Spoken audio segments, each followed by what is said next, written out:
ये एक इंजेक्शन है जिसको ह्यूमन एल्बुमिन बोलते हैं। ये एल्बुमिन का इंजेक्शन है। तो क्वेश्चन ये है कि जो सीएलडी के पेशेंट होते हैं, क्रोनिक लीवर डिसीज के पेशेंट होते हैं, उसमें हम इंजेक्शन एल्बुमिन क्यों देते हैं?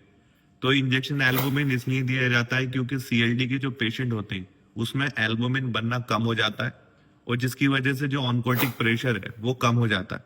तो जो एल्बुमिन है वो ऑनकोटिक प्रेशर को मेंटेन करता है, जिसकी वजह से जो फ्लूइड है वो ब्लड से अलग नहीं होता है। क्योंकि अगर ऑनकोटिक प्रेशर कम हो जाएगा तो जो फ्लूइड है वो ब्लड से अलग हो जाता है, और उसके बाद जो फ्लूइड है वो पेरिटोनियल कैविटी में इकट्ठा होना शुरू हो जाता है, जिसको एसाइटिस फ्लूइड कहते हैं। इंजेक्शन एल्बुमिन लगाने के कुछ इंडिकेशन है जो आपको पता होनी चाहिए। अगर आप लार्ज वॉल्यूम पैरासिंटेसिस कर रहे हैं, मतलब एसाइटिस फ्लूइड टैपिंग जो लार्ज वॉल्यूम में कर रहे हैं, तब आपको लगाना चाहिए ताकि पेशेंट रीनल फेलियर में ना जाए या हाइपोटेंशन में ना जाए। अगर पेशेंट हिपेटोरीनल सिंड्रोम में है, या फिर स्पॉन्टेनियस बैक्टीरियल पेरिटोनाइटिस में है, या फिर पेशेंट जो है हाइपोएल्बुमिनिया और शॉक के साथ आया है, तो ऐसी कंडीशन में पेशेंट को इंजेक्शन एल्बुमिन देना चाहिए।